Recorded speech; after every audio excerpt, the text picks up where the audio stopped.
नमस्कार, मैं विनीता मिश्रा आप सभी दर्शकों का जिले के number 1 channel city news Muzaffarpur में स्वागत करती हूं। खबरों की ओर बढ़ने से पहले आइए एक नजर डालते हैं आज की सुर्खियों पे। हेडलाइंस के प्रायोजक हैं नीलकमल एक्सक्लूसिव शोरूम। मनियारी थाना क्षेत्र में हथियार के बल पर अपराधी बैंक लूटने पहुंचे। बैंक के गार्ड और कर्मियों की सक्रियता ने अपराधी को लौटने को किया मजबूर। मॉनसून ने दी जिले में दस्तक। दोपहर के बाद तेज हवाओं के साथ हुई झमाझम बारिश। और कुढ़नी थाना क्षेत्र के झिटकी रोड में पुलिस ने छापेमारी कर शराब से लदी पिकअप के साथ चालक को किया गिरफ्तार।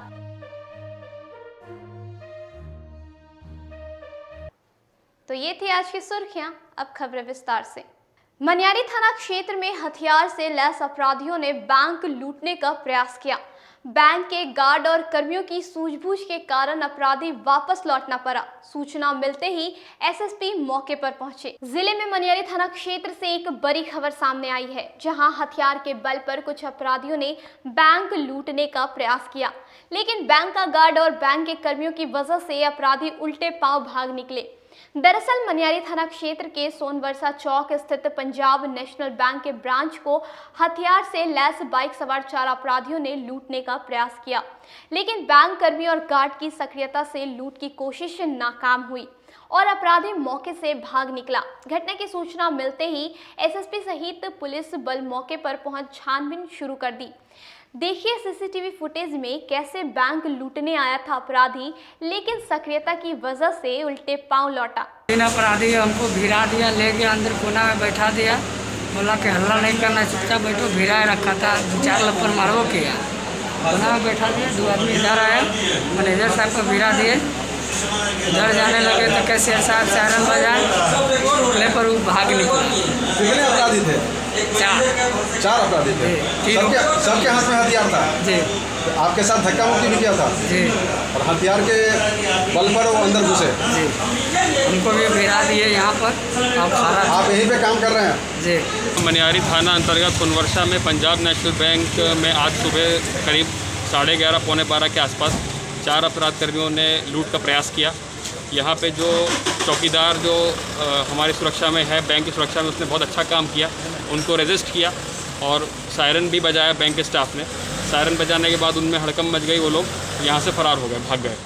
अब ये हम आगे का इन्वेस्टिगेशन करेंगे। राज्य में मॉनसून ने दी दस्तक। दोपहर के बाद तेज हवाओं के साथ साथ झमाझम बारिश हुई। मौसम विभाग के अनुसार अगले 2 दिन तक बारिश होने की संभावना जताई गई है।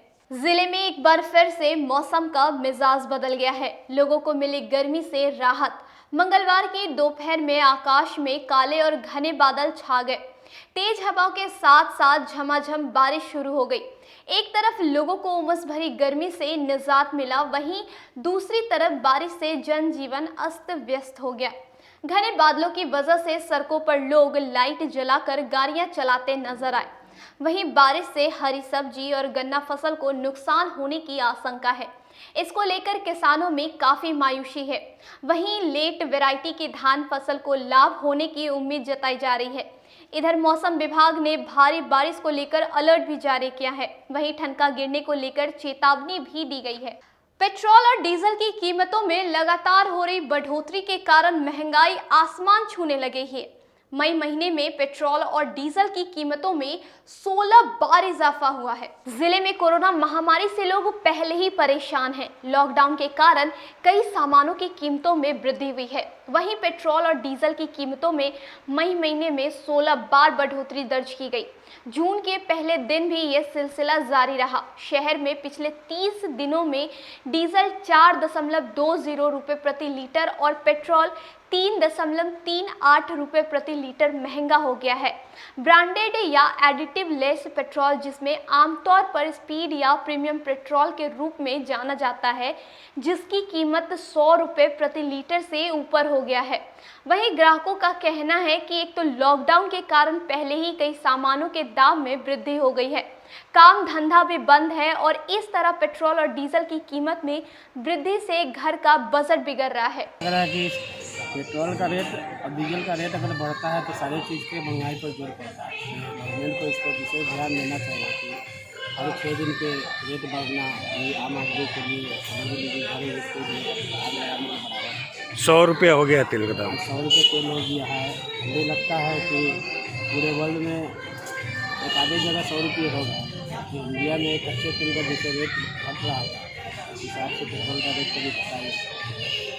लॉकडाउन भी चल रहा है। लॉकडाउन भी चल रहा है, उससे आम आदमी का आमदनी भी कम हो चुका है। सरकार को ध्यान देना चाहिए। इसी तरह इमरजेंसी के लिए भरा के अपना काम चला रहा है। एक तो बच्चे को हॉस्पिटल लेके जाना है, तेल भरा रहा है, क्या करें, मजबूरी 100 रुपया हो गया तेल। जी हाँ सर, 100 रुपये तेल हो चुका है। कहाँ 70, 74 रुपये, 72 रुपये खरीदते थे, और इस साल भर में ही हाल हो गया है। इस महीने छठी बार इस कीमतें बार बढ़ी तो है। बहुत चेंजिंग हुआ है, बहुत चेंजिंग हुआ है। इससे पहले हम लिए थे 95 की 94 रुपये लगा था, अभी बताइए 97 रुपये 30 पैसा बता रहे हैं। 98 रुपये करीब हो गया है। लॉकडाउन भी लगा है, और लॉकडाउन भी लगा हुआ है, काम धंधा पे भी असर पड़ रहा सब है। चौपट है, काम धंधा भी हम लोग का चौपट ही है। दुकान हम लोग का कॉस्मेटिक का, लेकिन खोलना मना है। सरकार द्वारा लगाई गई लॉकडाउन के कारण पिछले 1 महीने में सूतापट्टी कपड़ा व्यवसाय में 100 करोड़ रुपए का नुकसान पहुंचा। कोरोना संक्रमण के चेन को तोड़ने को लेकर लगे लॉकडाउन में उत्तर बिहार की सबसे बड़ी कपड़ा की मंडी सूतापट्टी में उदासी छाई हुई है। सूतापट्टी मंडी के बंद होने से 1 महीने में लगभग 100 करोड़ से ऊपर का व्यापार प्रभावित हो गया है। थोक कपड़ा व्यापारी ऋषि अग्रवाल ने बताया कि जिले में करीब 10,000 से अधिक कपड़ा व्यापारी हैं। जिले के अलावा उत्तर बिहार के शिवहर, सीतामढ़ी, मोतिहारी, बेतिया, बगहा, रक्सौल, हाजीपुर, समस्तीपुर, दरभंगा, मधुबनी आदि जिले के व्यापारी कपड़ा की खरीदारी के लिए सूतापट्टी आते हैं। ईद और लगन के समय लॉकडाउन लगने से सूतापट्टी के व्यापारों को भारी नुकसान हुआ है। लॉकडाउन के कारण थोक व्यापारी कपड़ा भेज नहीं सकते, न उनकी दुकान खुल रही है और ना ही कहीं कपड़े की गाड़ियां आ रही है। लॉकडाउन के कारण जिन दुकानों में 10 स्टाफ थे, वे लोग आधा कर्मचारियों को हटा दिए हैं। लॉकडाउन खत्म होने के बाद आने को कहा गया है, इससे उनकी रोजी रोटी छिन गई। पट्टी मंडी जो पूरे नॉर्थ बिहार में कपड़े की सबसे बड़ी मंडी मानी जाती है। एशिया लेवल पर इस मंडी का नाम है। बिना प्रोडक्शन कपड़े की ये एशिया की सबसे बड़ी मंडी है। लगभग जो है यहाँ पे 800 दुकानें कपड़े की हैं और प्रतिदिन जो है 25 से 30 करोड़ रुपए का जो है यहाँ से आवागमन दूसरे ज़िलों में जाता है। 1 महीने का ये लॉकडाउन हुआ, 1 महीने के लॉकडाउन के हिसाब से लगभग 1000 करोड़ रुपये का जो है सूतापट्टी मंडी को नुकसान हुआ है। लेकिन कोरोना महामारी के कारण जो स्थिति बनते जा रही थी और बिहार सरकार ने जो लॉकडाउन का फैसला लिया, लोगों की सुरक्षा के लिए फैसला भी उचित था, क्योंकि अगर जान है तो जहान है। जिस हिसाब से बिहार सरकार ने कोरोना की रोकथाम के लिए लॉकडाउन लगाया और कुछ हद तक हम लोग ने इस पर काबू भी पा लिया। पहले हम लोग सुनते आ रहे थे हर एक घर छोड़ के दूसरे घर में कोरोना के मरीज मिल रहे थे, परंतु इधर 15-20 दिन से जो लॉकडाउन होने के कारण इसमें बहुत हद तक कमी आई है, लोग की सुरक्षा हुई है, लोग की जान बची है। और अब धीरे धीरे जो है 2 जून से बिहार सरकार का जो आदेश आया है कि धीरे धीरे उन्होंने कुछ छूट के साथ दुकानों को खोलने की अनुमति दी है। तो आज मुजफ्फरपुर मंडी में कपड़ों वालों को, रेडीमेड वालों को सप्ताह में 3 दिन सोमवार, बुधवार और शुक्रवार खोलने की अनुमति मिली है। कुछ हद तक जो है इस पर व्यापार भी होगा और आगे लगन का सीजन भी है। कुछ हद तक लोगों को ये लगता है कि जो नुकसान हुआ है उसकी भरपाई हो पाएगी। भरपाई तो नहीं हो सकती है, क्योंकि जो नुकसान हुआ है उसकी भरपाई होना तो मुश्किल है। कोरोना ने गरीबों की रोजी रोटी छीन ली। मुजफ्फरपुर रेलवे जंक्शन पर कूलियों की स्थिति दिन प्रतिदिन और बिगड़ती जा रही है। देखिए ये रिपोर्ट। रेलवे जंक्शन पर कुली का शोर अब नहीं मच रहा है। एक समय था कि ट्रेन आने की धमक के साथ ही रेलवे जंक्शन पर कुली का शोर मचता रहता था। लाल रंग के पोशाक में अपना बिल्ला टांगे कुली यात्रियों को पकड़ने की होड़ लगा रहता था, सामान समेटने, सिर पर उठाने की। लेकिन जब से कोरोना संक्रमण का दायरा फैला है और लॉकडाउन का ऐलान हुआ है, कूलियों की जान पर आफत बनाई है। रोजी रोटी के लाले पड़े हैं। सवारी की कमी अब उनके जीविका के लिए परेशानी का सबब बन गया है। कोरोना के कारण ज़्यादा सवारी स्टेशन पर नहीं पहुंच रहे हैं। जो पहुंचते भी हैं तो कोरोना संक्रमण के डर से सामान भी कुली के हवाले करने से बचते हैं। ऐसे में कुली की निगाहें उन सवारियों पर टिकी होती है जो अपने साथ सामान लेकर स्टेशन परिसर में प्रवेश पर आ रहे होते हैं। नजर आते ही वे दौड़ लगाते हैं, मोलजोल छोर कौरी के भाव में ही सामान उठाने को मजबूर हैं। वहीं दूसरी तरफ ट्रेनों की संख्या में कमी के कारण कुलियों को समय काटना भी मुश्किल पड़ रहा है। विभिन्न प्लेटफॉर्म पर बैठे कुली जैसे तैसे लॉकडाउन का समय व्यतीत कर रहे हैं। कोई लूडो खेल रहा है, कोई जमीन पर लेटकर समय काट रहा है। कहीं लॉकडाउन की विपदा पर बातें छिड़ी हैं। गुजरे 25 सालों से रेलवे जंक्शन पर कुली का काम कर रहे कृष्णा कुमार यादव ने बताया कि अभी से पहले कभी भी ऐसी बदहाली और लॉकडाउन नहीं देखी थी। ऐसी परिस्थिति में परिवार चलाना मुश्किल हो गया है। इसी अधेर बुन में स्वतंत्रता सेनानी एक्सप्रेस के आने की घोषणा हुई। कुली की निगाहें हरकत में आई, दौड़ पड़े। देखिए करना होता है, कभी 100 रुपया बचता है, कभी 50 मिलता है, कभी कर्जा काट के खाना पड़ता है। सही समझ कैसे चल रही है जिंदगी थे? कैसे ऐसे दिन रात 24 घंटा आदमी करता है। कभी गाड़ी नहीं रहता, 1 घंटा जैसे ही लेते हैं। ट्रेन भी कम हो गया, ट्रेन बहुत खत्म है। कोई भी गाड़ी में 10-20 आदमी जाते हैं तो कहीं 2 आदमी का सामान मिला नहीं, असर पड़ा। पहले कितने मतलब इनकम थी, अब कितना हो जा रहा है? पहले से खराब हो गया। कैसे चल रहा है जिंदगी? बहुत कठिन से कट रहा है। ट्रेनों की संख्या घट गई है, यात्री भी कम आ रहे हैं, तो जिंदगी कैसे चल रही है? अब रुकते एक छोटे से ब्रेक के लिए, कहीं मत जाइएगा, देखते रहिए सिटी न्यूज मुजफ्फरपुर। अब आ गया है आपके अपने शहर में उत्तर बिहार का पहला नीलकमल एक्सक्लूसिव शोरूम। नीलकमल इंडिया की फेवरेट फर्नीचर ब्रांड है। इस कंपनी के सभी रेंज एक ही छत के नीचे आपको मिलेगी। होम फर्नीचर, ऑफिस फर्नीचर की सभी रेंज यहाँ पे उपलब्ध है। कंपनी का एक्सक्लूसिव शोरूम होने के कारण 40% तक की विशेष छूट यहाँ मिल रही है। इसके अलावा 0% इंटरेस्ट के साथ बैंक से फाइनेंसिंग की भी सुविधा उपलब्ध है। तो देर मत कीजिए, एक बार हमारे यहाँ अवश्य पधारें। हमारा पता है Mithanpura, Narayanpur road, opposite to Vaishali management college, और हमारा कॉन्टैक्ट नंबर है 9334900888 और 7004320380। नॉर्थ बिहार का पहला एक्सक्लूसिव शोरूम मुजफ्फरपुर में यूए एसोसिएट के सौजन्य से नीलकमल का एक्सक्लूसिव शोरूम खुला है। और आप लोगों से यही भी निवेदन है कि एक बार इस शोरूम में आइए और इसके विस्तृत रेंज को देखिए, जो कि एक अच्छे रेंज के साथ एक अच्छी कीमत के साथ आपको मिलेगा। तो एक बार हम लोगों को आप सेवा करने का मौका दें। ST International School. If you want to give your child a strong foundation, the school of your dream. Play to 10th based on CBSE curriculum. हमारे यहाँ अनुभवी एवं प्रशिक्षित शिक्षकों द्वारा बच्चों के देखभाल के साथ स्मार्ट क्लास द्वारा शिक्षण की सुविधा है। कक्षा 1 से 10 तक कंप्यूटर की मुफ्त शिक्षा के अलावे छात्र एवं छात्राओं के संगीत तथा नृत्य की शिक्षा की भी व्यवस्था है। पूरा स्कूल CCTV कैमरे से लैस है। स्कूल में बच्चों का नामांकन फ्री किया गया है। हमारे यहाँ अपने बच्चों के उज्जवल भविष्य के लिए जरूर पधारें। हमारा पता है बांध road, Shekhpur Akhara Ghat, Muzaffarpur. Our contact number is 8757652616 and 9955132616। हमारे स्कूल का कुछ मेन फीचर्स है, जैसे बच्चों की देखभाल करना। हमारे यहाँ पुस्तकालय वगैरह की पूरी अच्छी तरीके से व्यवस्था है। क्लासरूम सारा बना हुआ है। CCTV कैमरे से हमारा क्लासरूम डेकोरेटेड है। सिक्योरिटी के भी विजन से हमारा क्लासरूम बहुत प्रोटेक्टेड है। हमारे यहाँ जो भी शिक्षक शिक्षिकाएं आई हैं पढ़ाने के लिए, वो काफ़ी वेल एडुकेटेड हैं और वेल वर्स्ड भी हैं। हमारा विद्यालय भी चारों तरफ से बना हुआ है। हमारे यहाँ लैब बहुत अच्छे से बना हुआ है। कंप्यूटर की फ्री शिक्षा हम इस बार इसको दे रहे हैं। हमारे यहाँ नामांकन प्रारंभ है।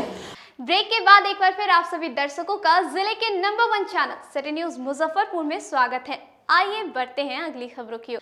कुढ़नी थाना की पुलिस ने गुप्त सूचना के आधार पर झिटकी रोड में छापेमारी कर एक पिकअप शराब के साथ चालक को गिरफ्तार किया। कुढ़नी थाना क्षेत्र के परैया झिटकी रोड स्थित पुलिस ने शराब से लदे पिकअप को जब्त किया है, जिसमें रखे तकरीबन 522 लीटर शराब बरामद किया गया है। साथ ही पुलिस ने पिकअप चालक को भी गिरफ्तार किया है। जानकारी के अनुसार कुढ़नी थाना की पुलिस गश्त के साथ दौरान बागी की ओर से मनियारी जा रही एक पिकअप का चालक पुलिस को देखकर गाड़ी को तेज गति से भगाने लगा। पुलिस को शक हुआ, फिर पिकअप पीछा किया गया। कुछ ही दूर जाकर चालक को धर दबोच लिया गया।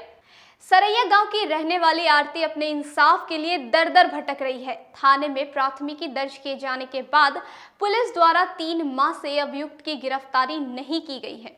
जिला पुलिस अपने कार्य प्रणाली को लेकर अक्सर चर्चा में बनी रहती है। वहीं एक बार फिर एक मामला उजागर हुआ है, जिसमें दोषियों का दोष सिद्ध होने के बावजूद भी किसी अभियुक्त की गिरफ्तारी नहीं हुई है। परेशान महिला इंसाफ के लिए दर दर भटक रही है। मामला जिले के सरैया थाना क्षेत्र का है और आपको बता दें कि सरैया थाना क्षेत्र के सरैया गांव की आरती देवी पति रघुनाथ शाह ने बताया कि दिनांक 2/12/2020 को महिला थाना में एक लिखित शिकायत की गई थी, जिस पर थाना अध्यक्ष महोदया ने अपने आवेदन पर दोषियों के विरुद्ध प्राथमिक दर्ज कर अनुसंधान प्रारंभ किया, जबकि पुलिस आरक्षी उपाधीक्षक पश्चिमी सरैया द्वारा अपने पर्यवेक्षण टिप्पणियों में दोषी का दोष सिद्ध हो पाया।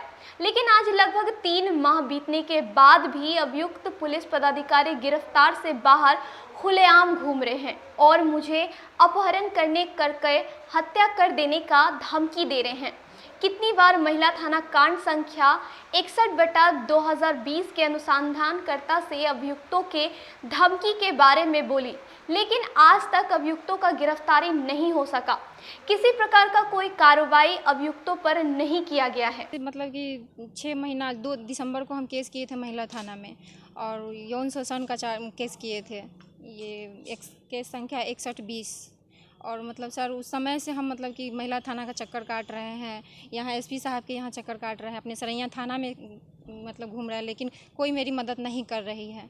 अब हम सर तंग आ चुके हैं इससे। कौन है आरोपी और कितने दिन का संबंध रहा है उससे? सर वो मेरे चचेरे देवर लगते थे, 10 साल से उनके साथ संबंध है और मतलब कि शादी का झांसा देकर वो मेरे साथ यौन शोषण मेरा किए। यहाँ तक कि वो गुप्त रूप से हमसे शादी भी किए मंदिर में, बोले कि हम तुमको अपने बहन का शादी कर लेंगे तो घर ले जाएंगे, और उसके बाद में अचानक एकाएक वो अपना शादी कर लिए। शादी की जब पता चली तो हम महिला थाना में केस किए कि शादी को रोक दिया जाए, लेकिन वो लोग भी मेरी मदद नहीं किए और वो भाग के शादी कर लिए। क्या करता है वो? वो बंधन बैंक में घोड़ा साहन में जॉब करता है। क्या नाम है उसका? अर्जुन कुमार, पिता सुरेश सर। क्या हुआ मतलब आगे अभी तक कोई अधिकारी की तरफ से कहाँ आपने ये शिकायत की है? सर यहाँ एसपी साहब के यहाँ भी, आईजी साहब के पास भी गए थे, आवेदन दिए और प्रधानमंत्री को भी आवेदन दिए थे, जो मेरे पास अभी सारे प्रूफ है। हत्या कर लेंगे क्योंकि अब हम थक चुके हैं दर दर की ठोकर खाते खाते। हम तो केस किए थे कि हमको न्याय मिलेगा, लेकिन हमको प्रशासन न्याय नहीं, यहाँ तक कि मुझे दर दर की ठोकरें दे रही हैं। जान मारने की भी बात आ रही है? हाँ, मुझे जान से मारने की भी धमकी दी गई है कि अगर तुम अपना केस वापस ले लो नहीं तो जान से मार देंगे। इनके द्वारा ये धमकी दी जा रही है? उनके परिवार के द्वारा। यहाँ तक कि मेरे बच्चे को अगवा करने की धमकी दी गई है, तो हम उसको छुपा के रखते हैं। सकरा थाना क्षेत्र के रूपमपट्टी चौक पर कल देर रात चोरों ने दर्जनों दुकान का ताला काटकर लाखों रुपए की चोरी की घटना को अंजाम दिया। जिले में लॉकडाउन के बीच चोरों का दहशत जारी है। इतनी पुलिस के सख्ती के बाद भी पुलिस की आंखों में धूल झोंककर चोरी की घटना को अंजाम दे रहे हैं। ताजा मामला सकरा थाना क्षेत्र के रूपनपट्टी चौक की है, जहां चोरों ने 1-2 नहीं बल्कि दर्जनों दुकान को निशाना बनाते हुए ताला काटकर लाखों के सामान पर हाथ साफ किया है। साथ ही चोरों ने दुकानों में लगे सीसीटीवी कैमरे को भी तोड़कर क्षतिग्रस्त कर दिया।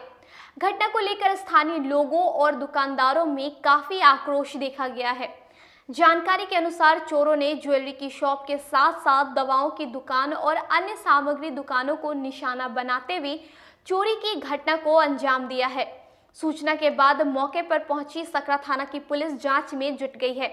घटना के संबंध में स्थानीय मार्केट के मालिक राजेश कुमार ने बताया कि आज सुबह जब टहलने के लिए निकले थे तभी अचानक ध्यान पड़ा। उन्होंने बताया कि मार्केट के दवा, हार्डवेयर सहित कई दुकानों का ताला टूटा हुआ था और दुकानों से लाखों के सामान गायब थे।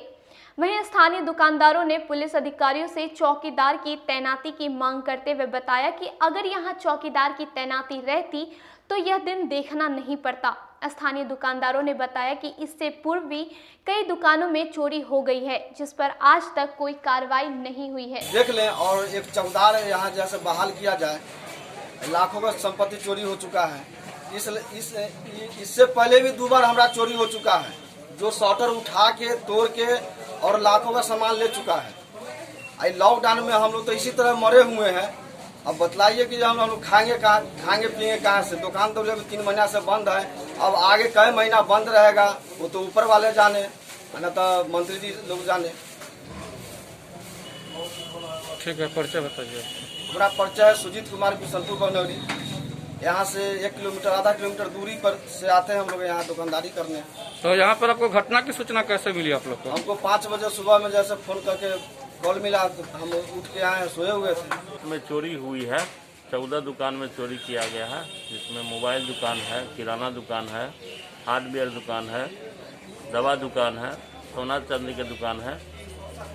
तो इस घटना को लेकर के ये कहीं पर शिकायत किए हैं आप लोग? हाँ, थाना को इन्फॉर्मेशन किया गया था, वो लेट से आया है ना। आने के बाद वो बोले कि हम पेट्रोलिंग वाले हैं, हम इसमें कुछ नहीं करेंगे, थाना को फ़ोन कीजिए प्रभारी को, इसलिए रोड जाम किया गया।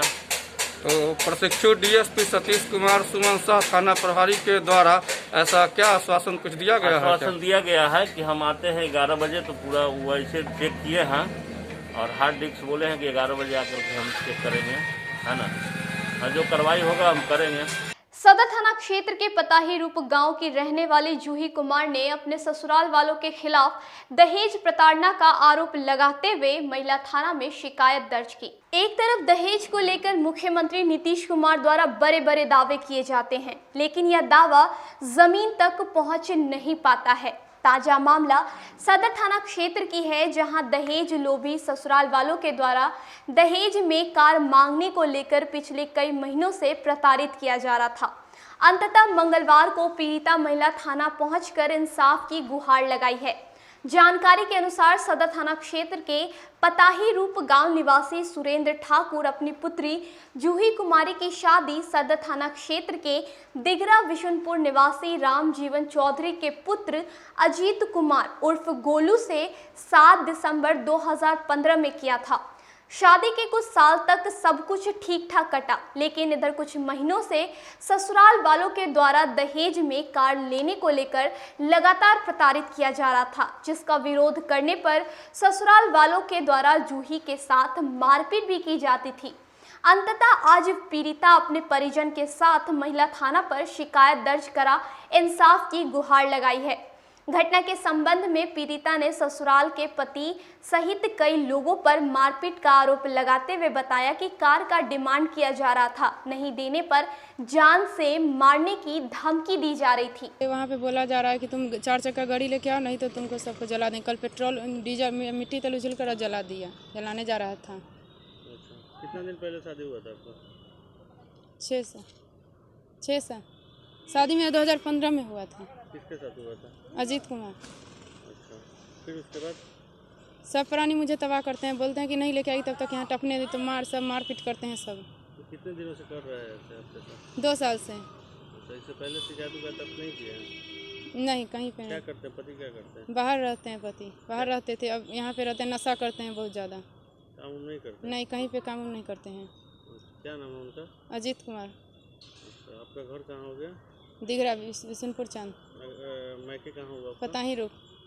आगे क्या चाह रहे हैं आप? हमको यही सब चाहिए कि हमको उसके साथ अब नहीं रहना है। और कहना यही है कि इनके साथ मतलब मारपीट पूरा परिवार मिलके, भाई, इनके हस्बैंड, इनकी सास सब मिलके मारपीट करना चाह रहे हैं। डेली मारते हैं, कल भी मारे हैं, यही सब मारपीट किए हैं। बोलते हैं कि 4 व्हीलर लेके आओ। हमारे ससुर जी मतलब 10 लाख रुपया हर चीज़ इनको दिए। इनके अति हस्बैंड को, सास को मिला और फिर भी बोल रहे हैं कि 4 व्हीलर लेके आओ। यही सब चक्कर है। अभी तो हम महिला थाना पे हैं सर। क्या आश्वासन मिला है? आवश्यकता यही है कि मतलब कार्रवाई किया जाएगा। आश्वासन क्या मिला है अभी तक? अभी तक तो सर कुछ नहीं मिला है। आज के लिए बस इतना ही। अब मुझे और मेरी पूरी न्यूज़ टीम को दीजिए इजाज़त। नमस्कार।